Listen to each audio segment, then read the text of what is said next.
मुंशी प्रेमचंद की कहानी हिंसा परमो धर्म। दुनिया में कुछ ऐसे लोग होते हैं जो किसी के नौकर न होते हुए भी सबके नौकर होते हैं, जिन्हें कुछ अपना खास काम होने पर भी सिर उठाने की फुर्सत नहीं होती। जामिद इस श्रेणी के मनुष्य में था, बिल्कुल बेफिक्र, न किसी से दोस्ती न किसी से दुश्मनी। जो जरा हंसकर बोला उसका बेदाग का गुलाम हो गया। बेकाम का काम करने में उसे मजा आता था। गांव में कोई बीमार पड़े वो रोगी की सेवा शुश्रूषा करने के लिए हाजिर है। कहिए तो आधी रात को हकीम के घर चला जाए, किसी जड़ी बूटी की तलाश में मंजिलों की खाक छानाए। मुमकिन नहीं कि किसी गरीब पर अत्याचार होते देखे और चुप रह जाए, फिर चाहे कोई उसे मार ही डाले, वो हिमायत करने से बाज ना आता था। ऐसे सैकड़ों ही मौके उसके सामने आ चुके थे। कांस्टेबल से आए दिन उसकी छेड़छाड़ ही रहती थी, इसलिए लोग उसे बौड़म समझते थे। और बात भी यही थी, जो आदमी किसी का बोझ भारी देखकर उससे छीनकर अपने सिर पर ले ले, किसी का छप्पर उठाने या आग बुझाने के लिए कोसों दौड़ा चला जाए, उसे समझदार कौन कहेगा। सारांश ये कि उसकी जात से दूसरों को चाहे कितना ही फायदा पहुँचे, अपना कोई उपकार न था। यहाँ तक कि वो रोटियों के लिए भी दूसरों का मोहताज था। दीवाना तो वो था और उसका गम दूसरे खाते थे। आखिर जब लोगों ने बहुत धिक्कारा, क्यों अपना जीवन नष्ट कर रहे हो तुम? दूसरों के लिए मरते हो, कोई तुम्हारा पूछने भी वाला है? अगर एक दिन बीमार पड़ जाओ तो कोई चुल्लू भर पानी न दे। जब तक दूसरों की सेवा करते हो लोग खैरात समझकर खाने को देते हैं। जिस दिन आ पड़ेगी कोई सीधे मुंह बात भी न करेगा। तब जामिद की आंखें खुली। बर्तन भाड़ा कुछ था ही नहीं। एक दिन उठा और एक तरफ की राह ली। 2 दिन के बाद एक शहर में पहुंचा। शहर बहुत बड़ा था, महल आसमानों से बातें करने वाले, सड़कें चौड़ी और साफ, बाजार गुलजार, मस्जिदों और मंदिरों की संख्या अगर मकानों से अधिक न थी तो कम भी न थी। देहात में कोई मस्जिद न थी न कोई मंदिर। मुसलमान लोग एक चबूतरे पर नमाज पढ़ लेते थे, हिंदू एक वृक्ष के नीचे पानी चढ़ा दिया करते थे। नगर में धर्म का ये महात्म्य देखकर जामिद को बड़ा कुतूहल और आनंद हुआ। उसकी दृष्टि से मजहब का जितना सम्मान था उतना और किसी सांसारिक वस्तु का नहीं। वो सोचने लगा, ये लोग कितने ईमान के पक्के, कितने सत्यवादी हैं। इनमें कितनी दया, कितना विवेक, कितनी सहानुभूति होगी, तभी तो खुदा ने इन्हें इतना माना है।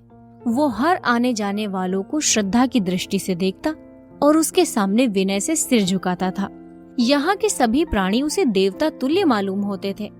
घूमते घूमते सांझ हो गई। वो थक कर एक मंदिर के चबूतरे पर जा बैठा। मंदिर बहुत बड़ा था। ऊपर सुनहला कलश चमक रहा था। जगमोहन पर संगमरमर के चौके जड़े हुए थे, मगर आंगन में जगह जगह गोबर और कूड़ा पड़ा था। जामिद को गंदगी से चिढ़ थी। देवालय की ये दशा देखकर उसमें रहा न गया। इधर उधर निगाह दौड़ाई कि कहीं झाड़ू मिल जाए तो साफ कर दे, पर झाड़ू कहीं नजर न आई। विवश होकर उसने दामन से चबूतरे को साफ करना शुरू कर दिया। जरा देर में भक्तों का जमाव होने लगा। उन्होंने जामिद को चबूतरा साफ करते देखा तो आपस में बातें करने लगे। है तो मुसलमान, मेहतर होगा। नहीं, मेहतर अपने दामन से सफाई नहीं करता, कोई पागल मालूम होता है। उधर का भेदिया ना हो? नहीं, चेहरे से तो बड़ा गरीब मालूम होता है। हसन निजामी का कोई मुरीद होगा। अजी गोबर के लालच से सफाई कर रहा है, कोई भटियाया होगा। गोबर न ले जाना बे, समझा? कहाँ रहता है? परदेसी मुसाफिर हूँ साहब, मुझे गोबर लेकर क्या करना है? ठाकुर जी का मंदिर देखा तो आकर बैठ गया। कूड़ा पड़ा हुआ था, मैंने सोचा धर्मात्मा लोग आते होंगे, सफाई करने लगा। तुम तो मुसलमान हो ना? ठाकुर जी तो सबके ठाकुर जी हैं, क्या हिंदू क्या मुसलमान। तुम ठाकुर जी को मानते हो? ठाकुर जी को कौन न मानेगा साहब, जिसने पैदा किया उसे न मानूंगा तो किसे मानूंगा। भक्तों में सलाह होने लगी। देहाती है, फांस लेना चाहिए, जाने ना पाए। जामिद फांस लिया गया। उसका आदर सत्कार होने लगा। एक हवादार मकान रहने को मिला। दोनों वक्त उत्तम पदार्थ खाने को मिलने लगे। 2-4 आदमी हरदम उसे घेरे रहते। जामिद को भजन खूब याद थे। गला भी अच्छा था। वो रोज मंदिर में जाकर कीर्तन करता। भक्ति के साथ स्वर लालित्य भी हो तो फिर क्या पूछना। लोगों पर उसके कीर्तन का बड़ा असर पड़ता। कितने ही लोग संगीत के लिए मंदिर आने लगे। सबको विश्वास हो गया कि भगवान ने ये शिकार चुन कर भेजा है। एक दिन मंदिर में बहुत से आदमी जमा हुए। आंगन में फर्श बिछाया गया, जामिद का सिर मुड़ा दिया गया, नए कपड़े पहनाए, हवन हुआ, जामिद के हाथों मिठाई बांटी गई। वो अपने आश्रयदाताओं की उदारता और धर्मनिष्ठा का और भी कायल हो गया। ये लोग कितने सज्जन हैं। मुझ जैसे फटेहाल परदेशी की इतनी खातिर, इसी को सच्चा धर्म कहते हैं। जामिद को जीवन में कभी इतना सम्मान न मिला था। यहाँ वही सैलानी युवक जिसे लोग बौड़म कहते थे, भक्तों का सिरमौर बना हुआ था। सैकड़ों ही आदमी केवल उसके दर्शन को आते। उसकी प्रकांड विद्वता की कथाएं कितनी ही प्रचलित हो गईं। पत्रों में यह समाचार निकला कि एक बड़े आलिम मौलवी साहब की शुद्धि हुई है। सीधा सादा जामिद इस सम्मान का रहस्य कुछ न समझता था। ऐसे धर्म परायण सहृदय प्राणियों के लिए वो क्या कुछ न करता। वो नित्य पूजा करता, भजन गाता था। उसके लिए ये कोई नई बात न थी। अपने गांव में भी वो बराबर सत्यनारायण की कथा में बैठा करता था, भजन कीर्तन किया करता था। अंतर यही था कि देहात में उसकी कदर न थी। यहाँ सब उसके भक्त थे। एक दिन जामिद कई भक्तों के साथ बैठा हुआ कोई पुराण पढ़ रहा था तो क्या देखता है कि सामने सड़क पर एक बलिष्ठ युवक माथे पर तिलक लगाए, जनेऊ पहने, एक बूढ़े दुर्बल मनुष्य को मार रहा है। बुढ़ा रोता है, गिड़गिड़ाता है और पैरों पड़ पड़ के कहता है कि महाराज, मेरा कसूर माफ करो। किंतु तिलकधारी युवक को उस पर जरा भी दया नहीं आती। जामिद का रक्त खौल उठा। ऐसे दृश्य देखकर वो शांत न बैठ सकता था। तुरंत कूदकर बाहर निकला और युवक के सामने आकर बोला, बुढ़े को क्यों मारते हो भाई? तुम्हें इस पर जरा भी दया नहीं आती? मैं मारते मारते इसकी हड्डियां तोड़ दूंगा। आखिर इसने क्या कसूर किया है? कुछ मालूम भी तो हो। इसकी मुर्गी हमारे घर में घुस गई थी, सारा घर गंदा कराई है। तो क्या इसने मुर्गी को सिखा दिया था कि तुम्हारा घर गंदा कराए? बुढ़े ने कहा, खुदाबंद, मैं तो उसे बराबर खांचे में ढाके रखता हूँ। आज गफलत हो गई। कहता हूँ महाराज कसूर माफ करो, मगर मानते नहीं। हुजूर, मारते मारते अधमरा कर दिया। हैं? अभी नहीं मारा है, अब मारूंगा, खोद कर गाड़ दूंगा। खोद कर गाड़ दोगे भाई साहब तो तुम भी यूं ना खड़े रहोगे, समझ गए? अगर फिर हाथ उठाया तो अच्छा ना होगा। जवान को अपनी ताकत का नशा था। उसने फिर बुढ़े को चाटा लगाया, पर चाटा पड़ने के पहले ही जामिद ने उसकी गर्दन पकड़ ली। दोनों में मल्ल युद्ध होने लगा। जामिद करारा जवान था। युवक को पटकनी दी तो 2-4 खाने चित्त होकर गिर पड़ा। उसका गिरना था कि भक्तों का समुदाय जो अब तक मंदिर में बैठा तमाशा देख रहा था, लपक पड़ा और जामिद पर चारों तरफ से चोटें पड़ने लगी। जामिद की समझ में न आता था कि लोग मुझे क्यों मार रहे हैं। कोई कुछ नहीं पूछता। तिलकधारी जवान को कोई कुछ नहीं कहता। बस जो आता है मुझी पर हाथ साफ करता है। आखिर वो बेदम होकर गिर पड़ा। तब लोगों में बातें होने लगी। दगा दे गया, धत्तेरी जात की। कभी मिलेच्छों से भलाई की आशा नहीं रखनी चाहिए। कौवा कौवों के ही साथ मिलेगा। कमीना जब करेगा कमीनापन ही करेगा। इसे कोई पूछता भी ना था। मंदिर में झाड़ू लगा रहा था, देह पर कपड़े का तार भी ना था। हमने इसका सम्मान किया, पशु से आदमी बना दिया, फिर भी अपना ना हुआ। इनके धर्म का तो मूल ही यही है। जामिद रात भर सड़क के किनारे पड़ा दर्द से कराहता रहा। उसे मार खाने का दुख न था। ऐसी यातनाएं वो कितनी बार ही भोग चुका था।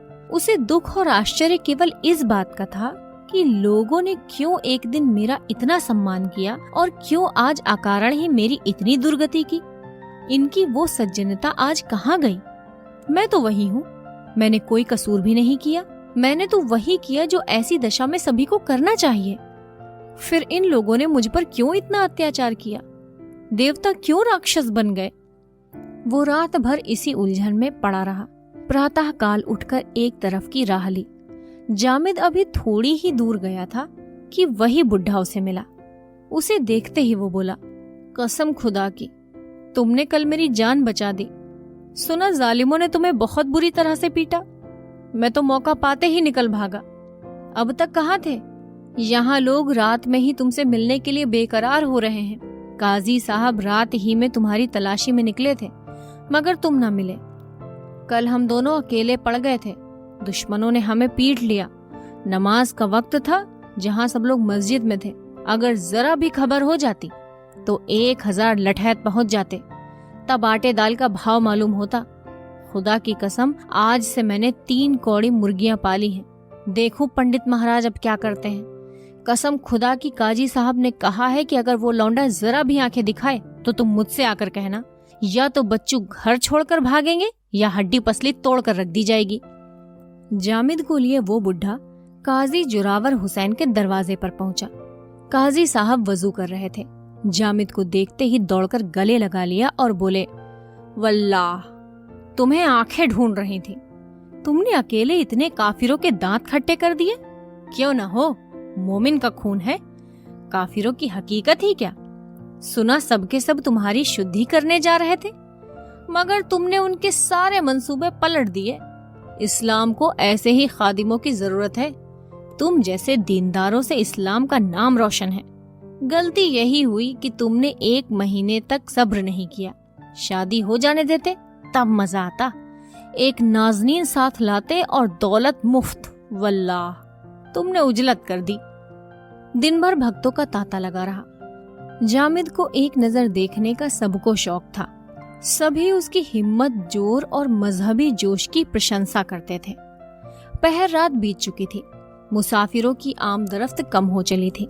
जामिद ने काजी साहब से धर्म ग्रंथ पढ़ना शुरू किया। उन्होंने उसके लिए अपने बगल का कमरा खाली कर दिया था। वो काजी साहब से सबक लेकर सोने जा रहा था कि सहसा उसके दरवाजे पर तांगे के रुकने की आवाज आई। काजी साहब के मुरीद अक्सर आया करते थे। जामिद ने सोचा कोई मुरीद आया होगा। नीचे आया तो देखा एक स्त्री तांगे से उतरकर बरामदे में खड़ी है और तांगे वाला उसका असबाब उतार रहा है। महिला ने मकान को इधर उधर देखकर कहा, नहीं जी, मुझे अच्छी तरह ख्याल है ये मकान उनका नहीं है, तुम शायद भूल गए हो। तांगे वाला, हुजूर मानती ही नहीं, कह दिया कि बाबू साहब ने मकान तब्दील कर दिया है, ऊपर चलिए। स्त्री ने कुछ झिझकते हुए कहा, बुलाते क्यों नहीं, आवाज दो। तांगे वाला, ओ साहब आवाज कह दूं, सब जानता हूँ कि साहब का मकान यही है, तो नाहक चिल्लाने से क्या फायदा। बेचारे आराम कर रहे होंगे, आराम में खलल पड़ेगा। आप निसा खातिर रहिए, चलिए ऊपर चलिए। औरत ऊपर चली। पीछे पीछे तांगे वाला असबाब लिए हुए चला। जामिद गुमसुम नीचे खड़ा रहा। ये रहस्य उसकी समझ में ना आया। तांगे वाले की आवाज सुनते ही काजी साहब छत पर निकल आए और औरत को आते देख कमरे की खिड़कियां चारों तरफ से बंद करके खूंटी पर लटकती तलवार उतार ली और दरवाजे पर आकर खड़े हो गए। औरत ने जीना तय करके ज्यों ही छत पर पैर रखा कि काजी साहब को देखकर झिझकी। वो तुरंत पीछे की तरफ मुड़ना चाहती थी कि काजी साहब ने लपक कर उसका हाथ पकड़ लिया और अपने कमरे में घसीट लाए। इसी बीच में जामिद और तांगे वाला ये दोनों भी ऊपर आ गए थे। जामिद ये दृश्य देखकर विस्मित हो गया। ये रहस्य और भी रहस्य हो गया था। ये विद्या का सागर, ये न्याय का भंडार, ये नीति, धर्म और दर्शन का आगार इस समय एक अपरिचित महिला के ऊपर ये घोर अत्याचार कर रहा है। तांगे वाले के साथ वो भी काजी के कमरे में चला गया। काजी साहब तो स्त्री के दोनों हाथ पकड़े हुए थे। तांगे वाले ने दरवाजा बंद कर दिया। महिला ने तांगे वाले की ओर खून भरी आंखों से देखकर कहा, तू मुझे यहाँ क्यों लाया? काजी साहब ने तलवार चमका कर कहा, पहले आराम से बैठ जाओ, सब कुछ मालूम हो जाएगा। औरत, तुम तो मुझे कोई मौलवी मालूम होते हो। क्या तुम्हें खुदा ने यही सिखाया है कि पराई बहू बेटियों को जबरदस्ती घर में बंद करके उनकी आबरू बिगाड़ो? हाँ, खुदा का यही हुक्म है कि काफिरों को जिस तरह मुमकिन हो इस्लाम के रास्ते पर लाया जाए, अगर खुशी से ना सही तो जब्र से। औरत, इसी तरह अगर तुम्हारी बहू बेटियां पकड़कर बेआबरू करें तो? काजी, हो रहा है। जैसा तुम हमारे साथ करोगे वैसा ही हम तुम्हारे साथ करेंगे।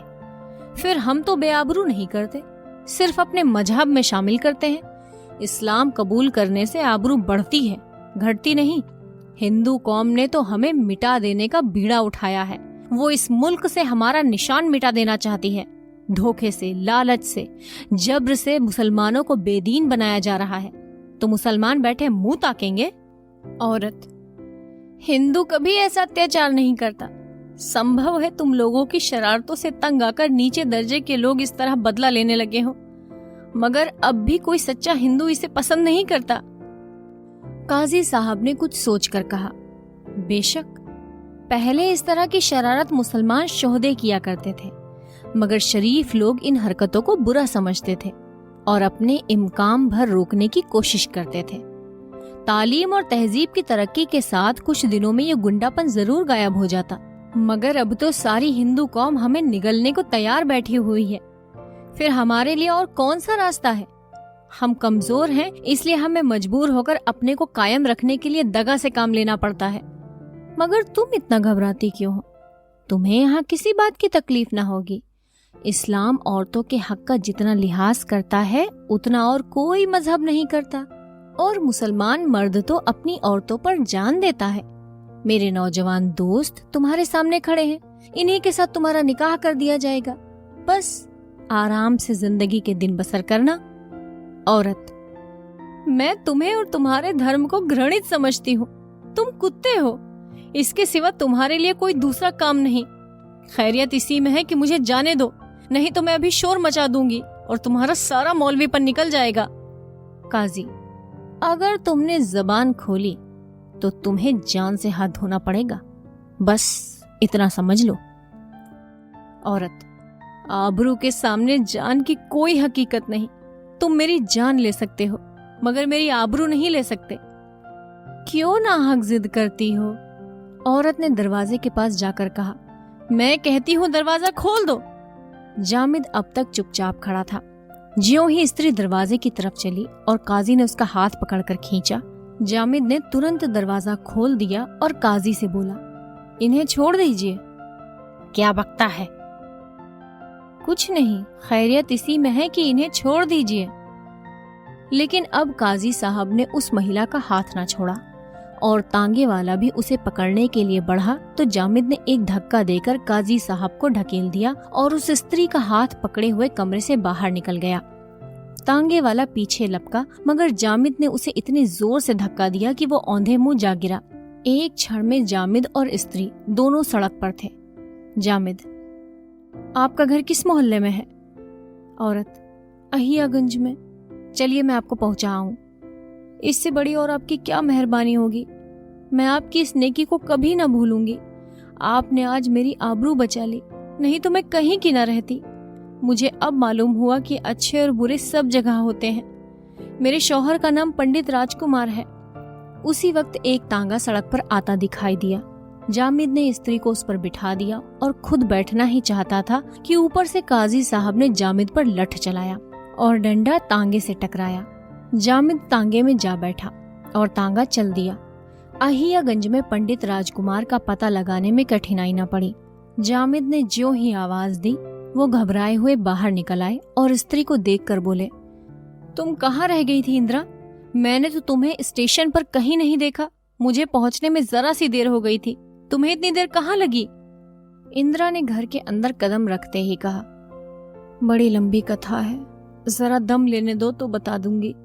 बस इतना ही समझ लो कि अगर इस मुसलमान ने मेरी मदद न की होती तो मेरी आबरू चली गई होती। पंडित जी पूरी बात सुनने के लिए और भी व्याकुल हो उठे। इंदिरा के साथ वो भी घर में चले गए, पर एक ही मिनट के बाद बाहर आकर जामिद से बोले, भाई साहब, आप शायद बनावट समझें, पर मुझे आपके रूप में इस समय अपने इष्ट देव के दर्शन हो रहे हैं। मेरी जबान में इतनी ताकत नहीं कि आपका शुक्रिया अदा कर सकूं। आइए बैठ जाइए। जी नहीं, अब मुझे इजाजत दीजिए। मैं आपकी इस नेकी का क्या बदला दे सकता हूँ? इसका बदला यही है कि शरारत का बदला किसी गरीब मुसलमान से न लीजिएगा। मेरी आपसे यही दरख्वास्त है। ये कहकर जामिद चल खड़ा हुआ और उस अंधेरी रात के सन्नाटे में शहर से बाहर निकल गया। उस शहर की विषाक्त वायु में सांस लेते हुए उसका दम घुटता था। वो जल्द से जल्द शहर से भागकर अपने गांव में पहुंचना चाहता था, जहां मजहब का नाम सहानुभूति, प्रेम और सौहार्द था। धर्म और धार्मिक लोगों से उसे घृणा हो गई थी। मुंशी प्रेमचंद की कहानी हिंसा परमो धर्म। कथावाचक सोनम।